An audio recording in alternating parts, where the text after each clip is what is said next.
Thanks for that one. A great short commercial break. Yeah. Take a look at markets this morning. We've already told you futures are way up look at your on the news of the European Union IMF rescue package, although we are off the highs, and the euro is off of its highs as well. Rick Santelli, Larry Levin of TradingAdvantage.com are at the CME in Chicago. Liesman's in Philly, and our guest host, Jim McCaughan of Principal Global Advisors here on set. Rick, are we slipping here from the extraordinary levels we saw earlier this morning? Well, you know, I think we have to give it a little time. Like they say in Jurassic Park, life will always find a way. Boy, they'll always find a way to monetize. And at the end of the day, I think that's why the euro is having trouble getting out of its own way. Although, granted, at 129, it's a lot higher than 125. You know, couple of things quick, and you guys have heard it all. Interest rates are up, not a huge amount. The Bund's selling off, that pushes its rate up.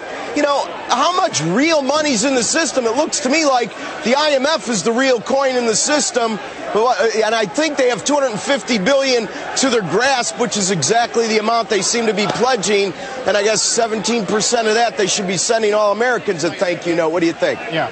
Larry, does the package allow us to focus once again on strong balance sheets and strong corporate profits or not? I don't know, Carl. I'll be honest, it kind of feels like a scene out of Groundhog Day. I feel like I'm going through the same thing all over again.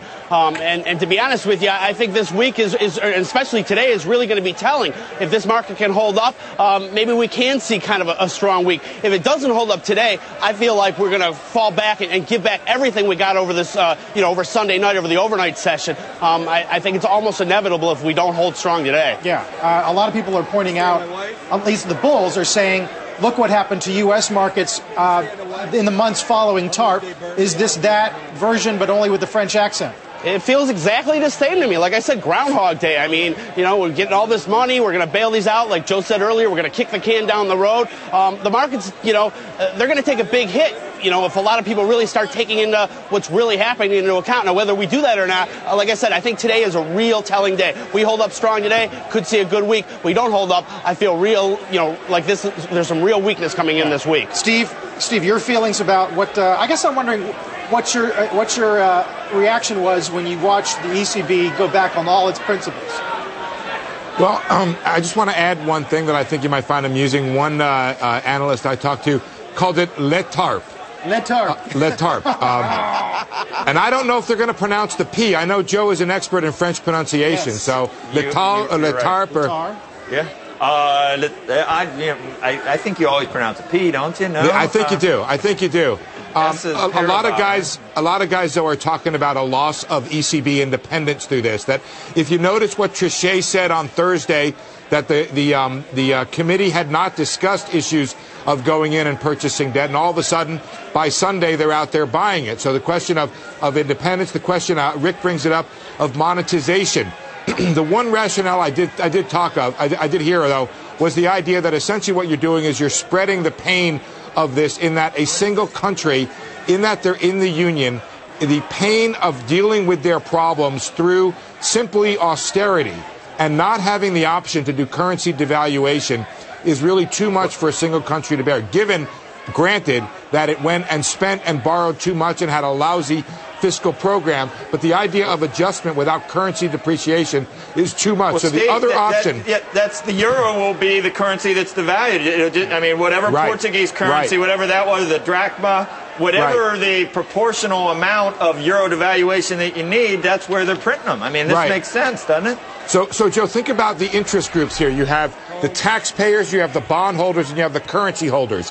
And which three should, or if any, how do you spread the pain of the revaluation of the underlying assets among those three? So the idea is if you did it only with the in-country taxes, what they've done is they've essentially spread this pain out across Europe. The alternative, Joe, and I know the Fed was concerned about this, was essentially dissolution of the European Monetary Union. Yeah, I just want to get Rick on one thing, Rick, because you started the whole thing where you said, are you listening, President Obama, about paying for your neighbor's mortgage?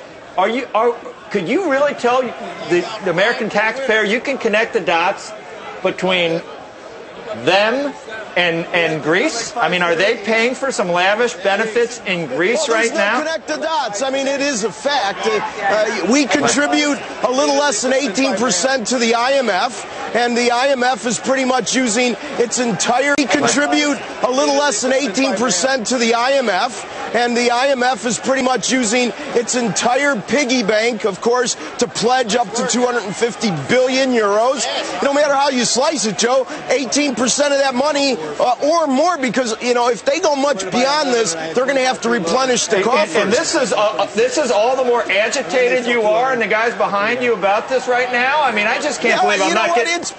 It's not been a variable recently. They've been paying attention to the IMF's presence in this for the last month and a half. It doesn't necessarily present the same anxieties as it did the first time around, because, once you get kicked in the shins every hour for a dozen hours, the 13th hour just isn't as shocking, and it doesn't hurt as much. I don't think the average Tea Partier knows we're paying for lavish benefits in Greece for public employees over there, Rick.